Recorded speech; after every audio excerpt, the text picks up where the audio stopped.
You're listening to another episode of the Fredericksburg Strong podcast. This is a local forum to inform and entertain our community, discuss local news, promote small businesses, and celebrate our hometown heroes with a little dose of humor to keep you entertained. Our mission is simple: to keep Fredericksburg strong. Today's podcast is powered by Pohanka Nissan and Pohanka Hyundai of Fredericksburg. And now, here's your host, Tim Pohanka. Hello everybody, it's Tim Pohanka here with Fredericksburg Strong and Pohanka Nissan and Pohanka Hyundai. We're here today and we were going to talk a little bit about the auto industry. We've talked a lot about local items going on, but I want to talk about the most interesting thing going on in the auto industry right now. That's electric vehicle.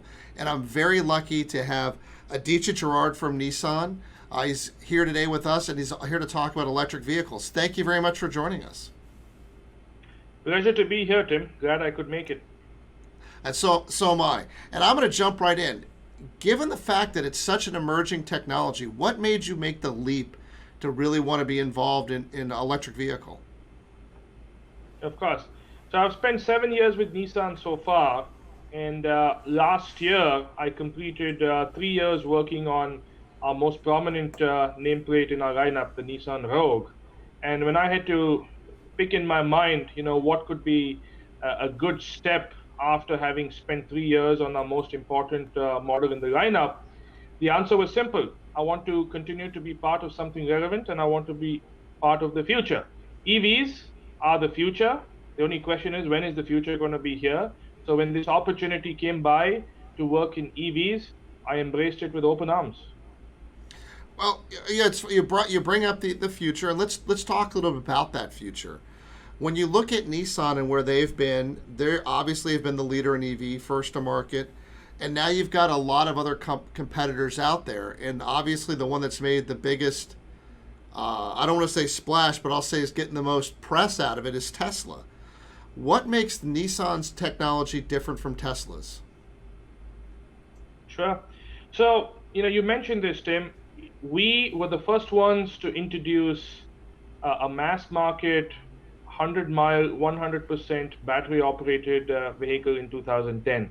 So we've been doing this for several years, and we've done it incident-free. Nissan Leaf is extremely safe. The approach we've taken is to go mass market. Leaf is more affordable than some of the other luxury players right now in the market, and we've learned a lot from our 10-year history, and now we're ready to embrace EVs becoming a much more significant part of our lineup. You mentioned you mentioned incident free, and it wouldn't be right of me not to really talk about the safety that goes into an electric vehicle. When we first got our EVs, we had fire departments, rescue squads wanting to come in and take a look at the vehicle to see how they could help extricate people from it, what the safety was in that. What makes a Nissan safer than some of these other ones that have had these problems, these incidents?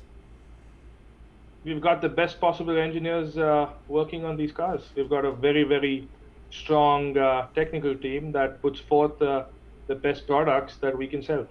Very simple response to that. Now, when you go down to it, is it the battery that's the part that can be the most I don't want to say can cause the problems, but be that instant. Is there something about the Nissan battery that's different than, say, the Tesla battery? Well, the one thing I can comment on is that battery technology has made tremendous strides in the last 10 years. And the battery that we see today in the market is very different from the battery that we saw 10 years ago.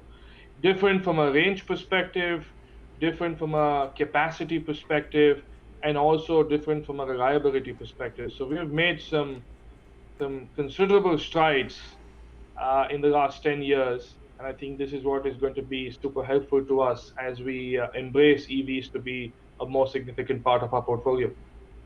So it's funny you should start talking about the battery and what's happened to the battery technology.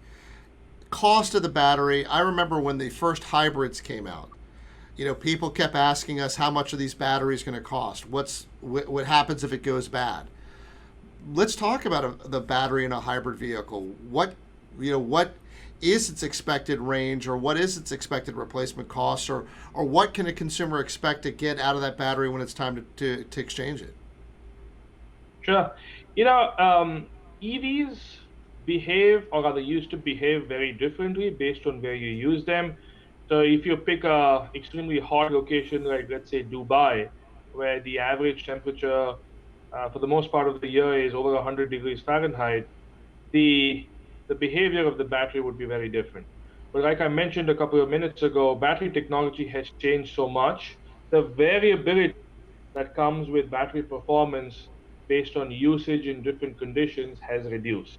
So with reduced variability comes higher reliability. So the batteries of today are much more, I won't say just reliable, but they behave in a much more stable manner than, let's say, 10 years ago. And this is what is going to make a huge difference when there's much more wider adoption of EVs in the market.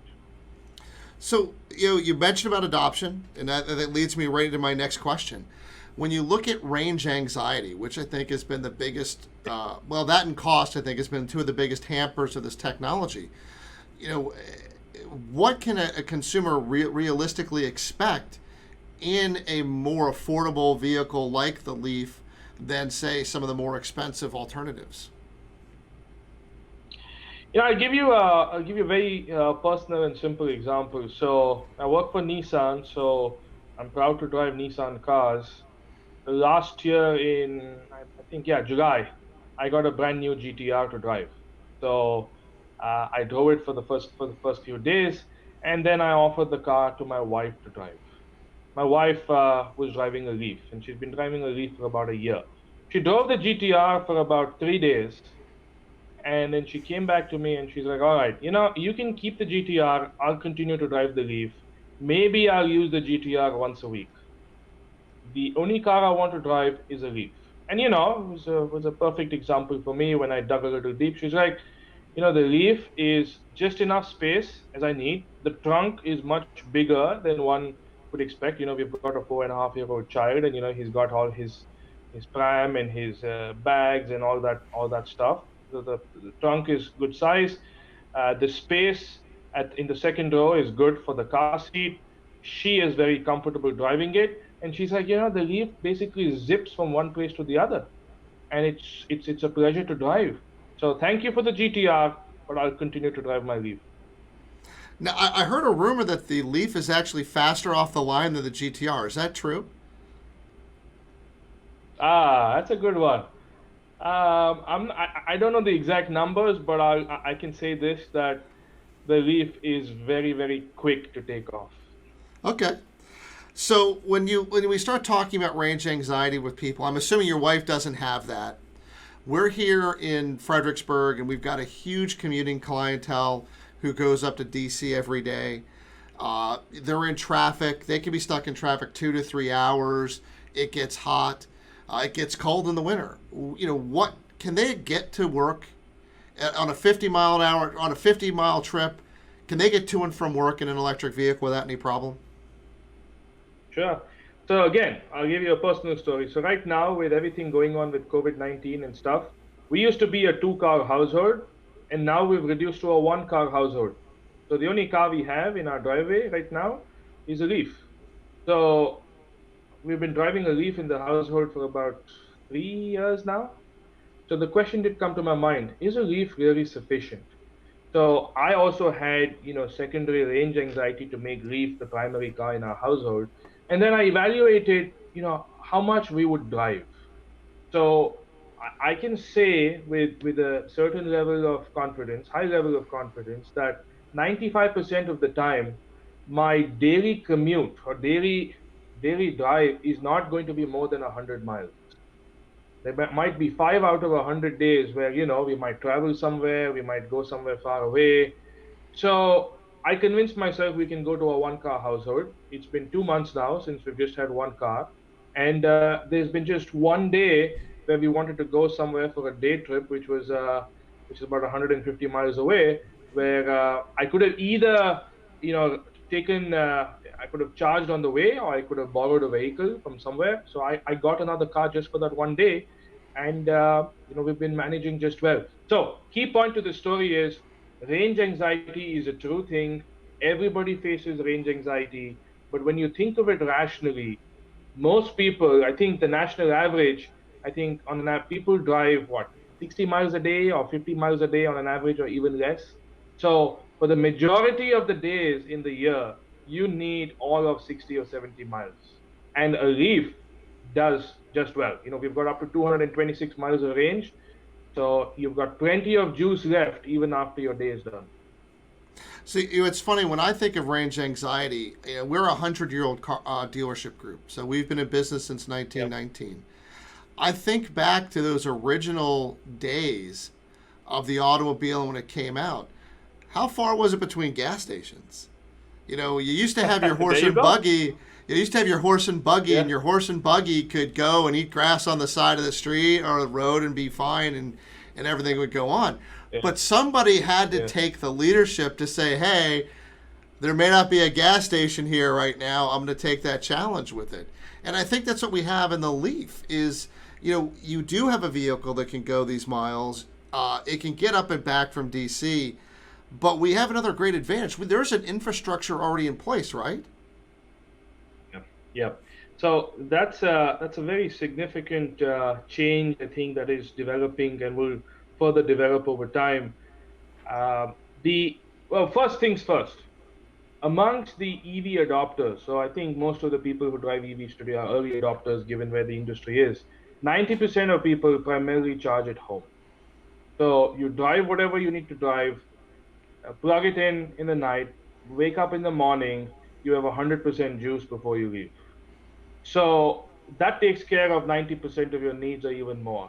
Now, in the interim, that when you travel longer distances, public infrastructure is fast developing, and the rate at which you can get miles is going up very significantly. So when I say rate at which you can get miles is, let's say you charge for 30 minutes, you can get significant amount of juice in 15 to 30 minutes. Now, yes, it is a little different from going and gassing up, but that time that you spend in these quick chargers is coming down. And I think there'll be a point, I'm not sure when, if I knew I would be a fortune teller, but there'll be a point in time soon where the amount of time you spend at a charger will be somewhere in the ballpark of the amount of time you spend charging your car, or maybe just a little bit more, but not significantly more. So there's plenty of public charging, and the range anxiety is going to be a thing of the past. All you need to get people to drive more EVs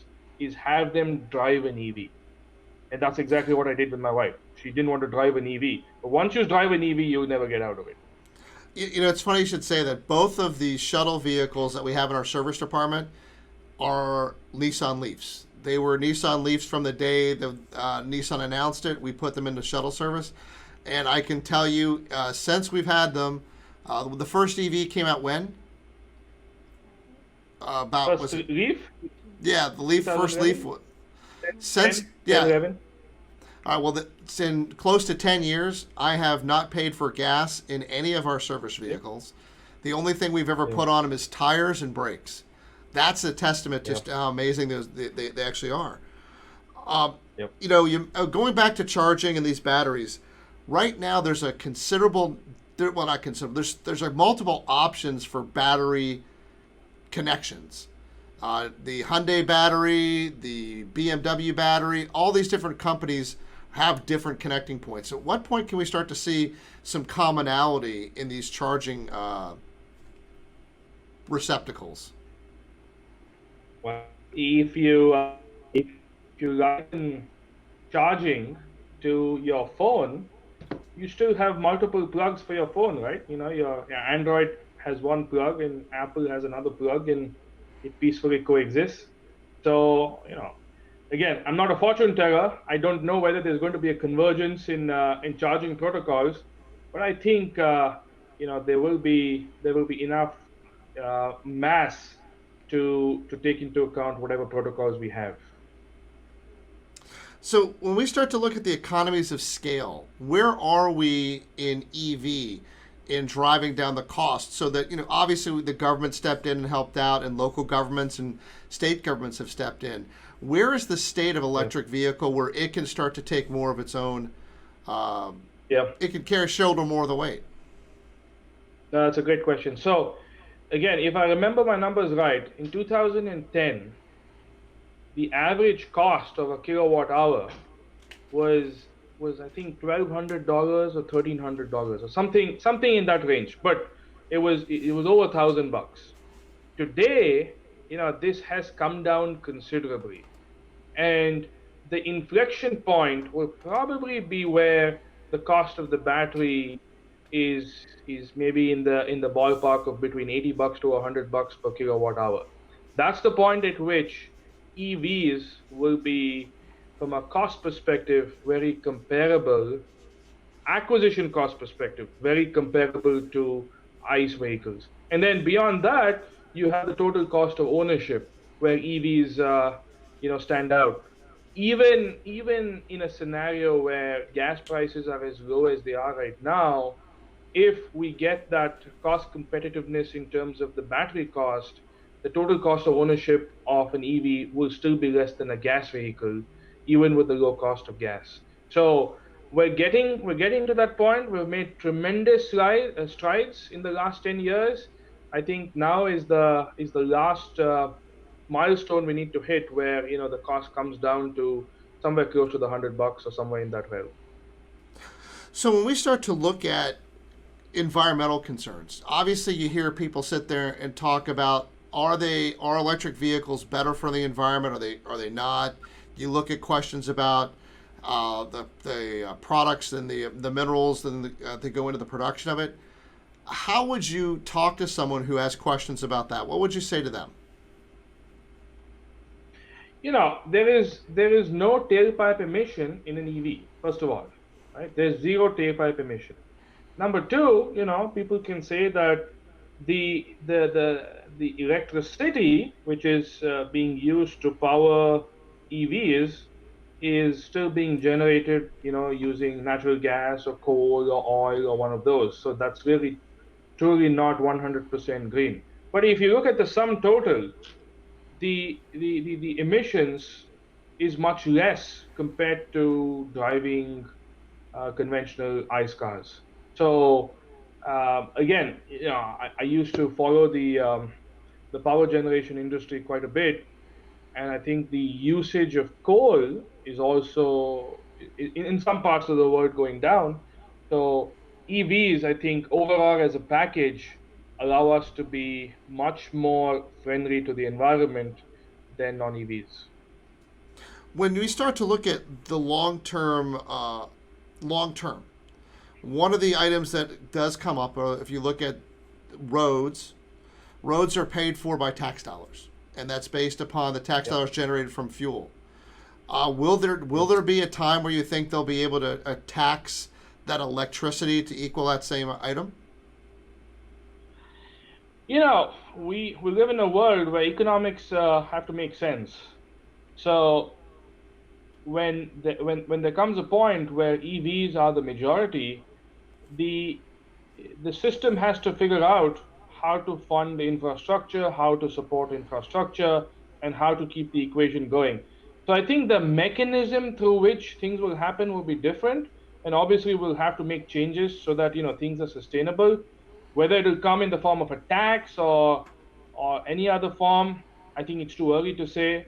But I think overall EVs will make things a lot more efficient, and as a result, better for the users and also for everyone, all the other stakeholders.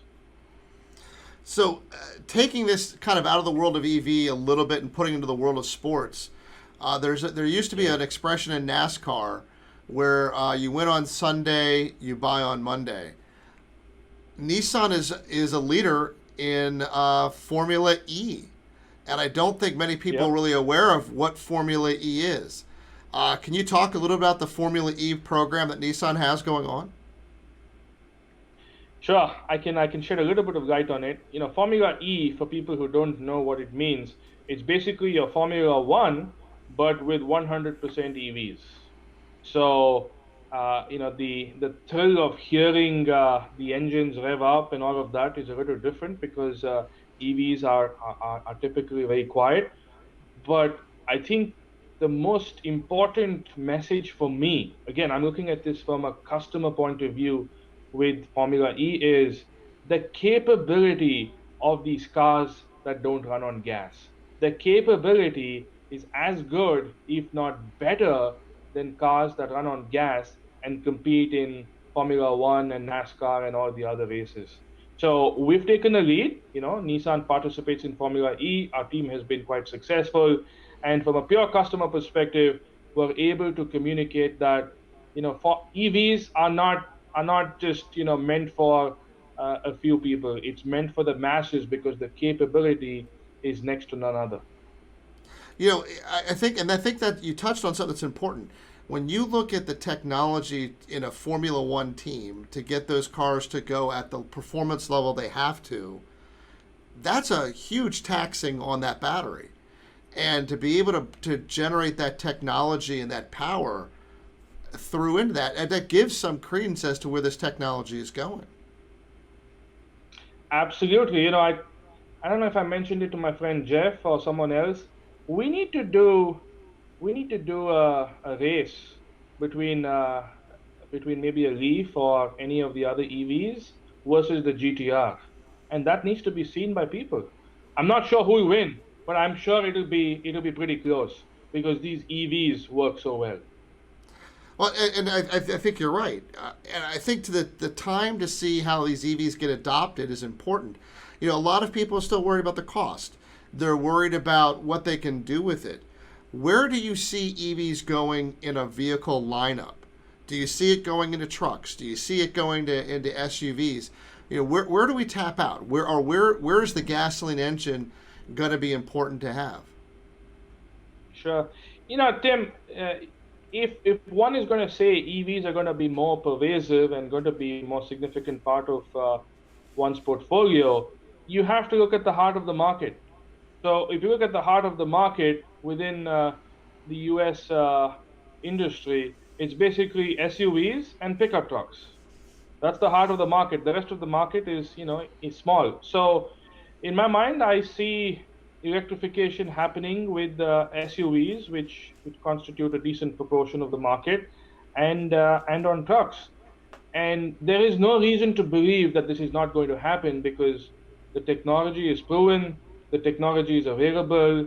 Yes, costs are not in line with what we'd like them to be right now, but there have been tremendous strides made, and the expectation is that the costs will make this thing pencil in the next few years. Now, when are we going to have more EVs than non-EVs being sold in the market?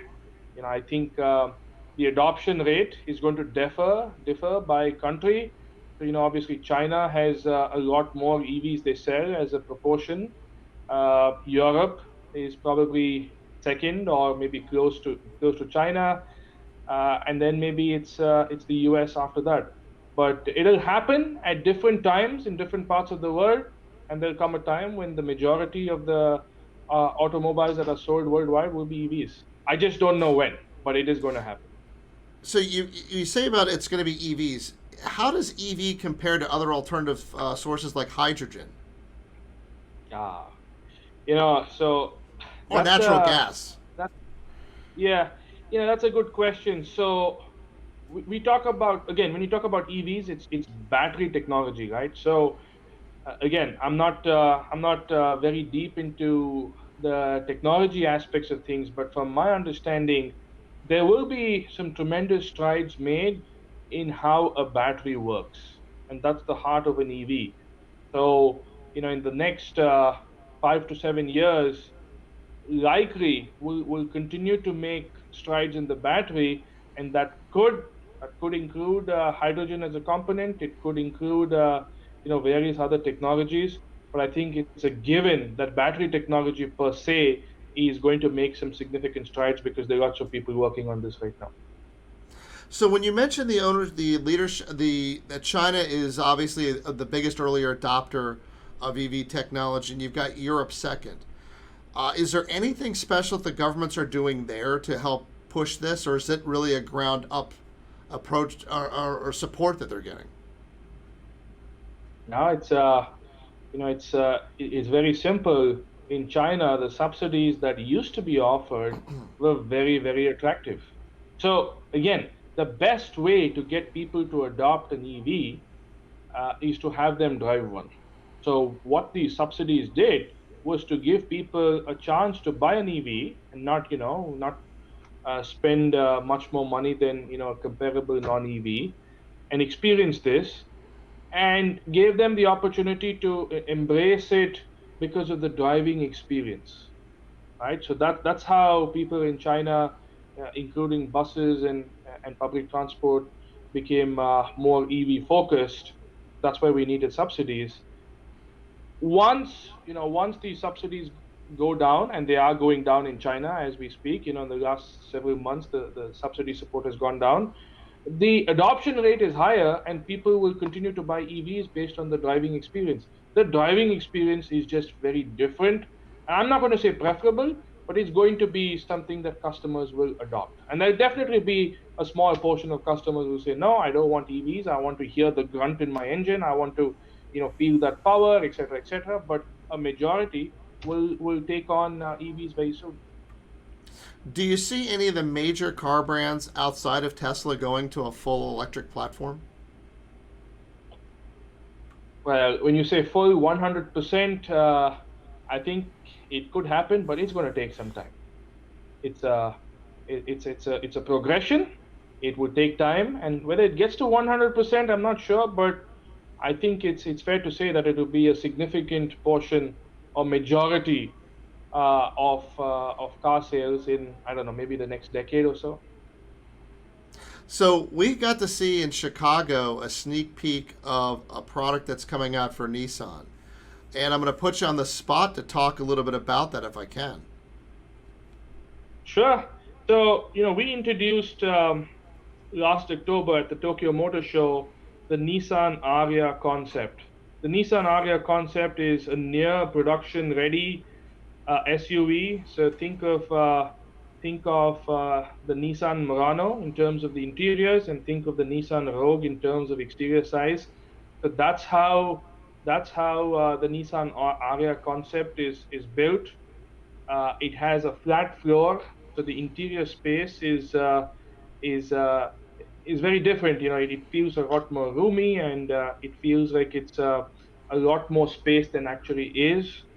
The driving performance, we'll get into that soon, but I think it will.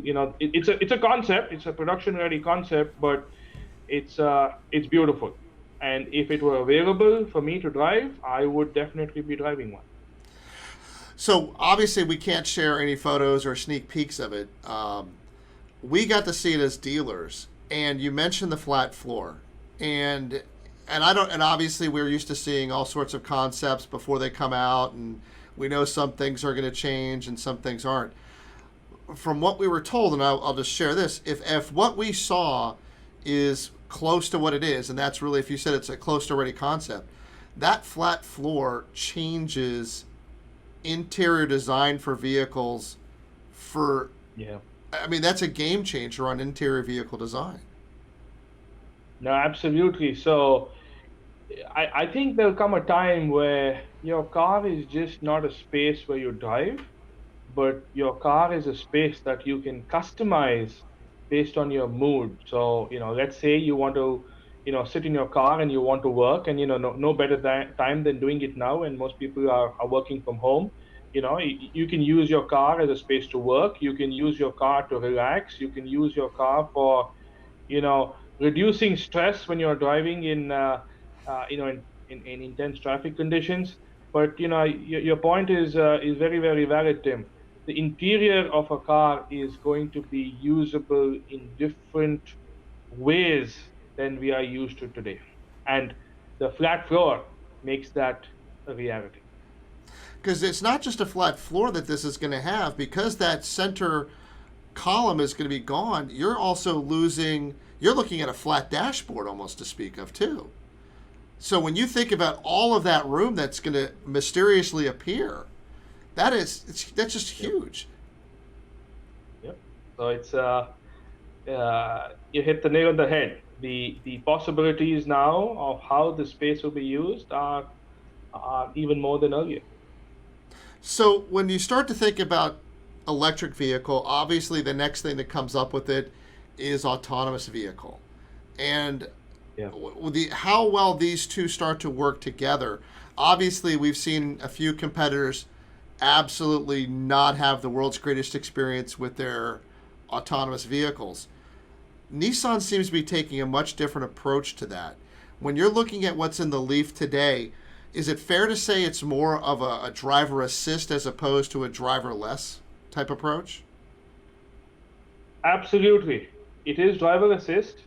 And simple question again from a customer's point of view, what is the meaning of driver assist? It basically reduces your stress while driving. So we have Nissan has on the Leaf and other models that we sell right now, ProPilot Assist. The ProPilot Assist is basically hands-on, eyes-on technology that reduces stress while driving, primarily in traffic jam conditions and also while driving on a highway. It keeps your car in the lane. It makes certain adjustments. It reduces your stress while driving. It's an assist system, but you got to keep your eyes on the road and you have to keep your hands on the wheel. If your hands go off the wheel for more than a certain number of seconds, you get a loud beep and various notifications later.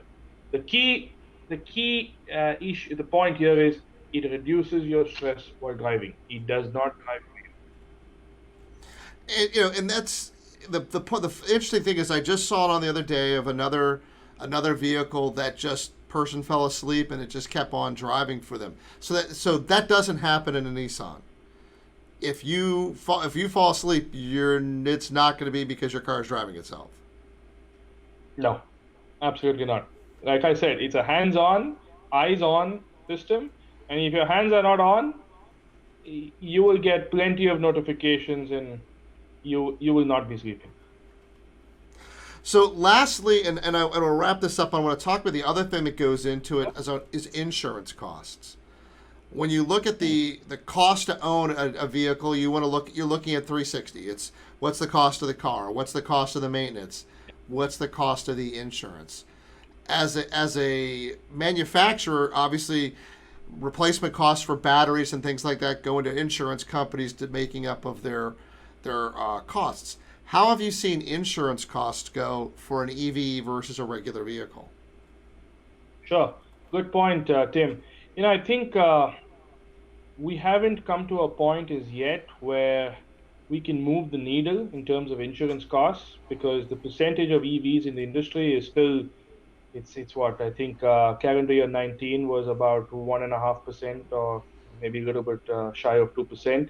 I don't think we've been able to move the needle as yet in terms of insurance costs, but my my thought is over the next few years, as EVs become more pervasive, there will be a different equation with the insurance companies.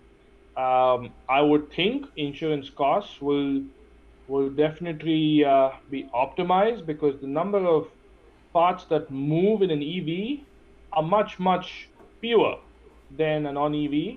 So the cost of replacement, the cost of repair, and all of that, there could be some opportunity there in terms of reductions. Actually, I really appreciate you talking to us about EV. Is there anything that you want to leave us with that we may not have spoken about? Now, I think you hit on all the important points, Tim. Looks like you're working in EVs as much as I am with all the questions you asked. But EVs, I think people need to drive an EV to really appreciate it. There is range anxiety, there is hesitation, but just drive one and you will realize what you're missing out on. I'm very sure once you drive one, there is no going back. You've said that exact thing multiple times, and I will admit that I did take our EV out a couple times, driving it up and down, And I will say this: you are 100% right. The driving experience is completely different. When you the feel of the car on the road, you don't realize how much of that engine vibration comes through the car until you drive an EV. I mean, it is a shocker as to the difference between the two. You don't think there's a lot of vibration in your car when you're sitting there. You don't feel a lot of vibration when you're sitting there, but it's there. And when you're in the EV and it's just nothing, it's an eerie feeling for sure. But after you get accustomed to it, it is a much different drive where I think you hit it when you said it's relaxing. And I know it's strange to say it that way. Yeah. Well, thank you again so much. Go ahead. No, I was just about to say perfect time to drive a 2020 Leaf and check it out. Without a doubt, we'd be glad to show anybody one. And so we've got one of the new ones and we've got one of the old ones, both in shuttle service right now, just so people can see the difference between the two. Thank you again so much. Thank you for joining us from Tennessee. Everybody here, this has been a Fredericksburg Strong episode talking about electric vehicle. I'm Tim Pohanka. Thank you very much. Thanks for listening to the Fredericksburg Strong podcast. Be sure to visit fredericksburgstrong.com to join the conversation, access the show notes, and discover our fantastic bonus content, as well as submit a request for you or your organization to appear on one of our future episodes. See you next time with another exciting episode of Fredericksburg Strong.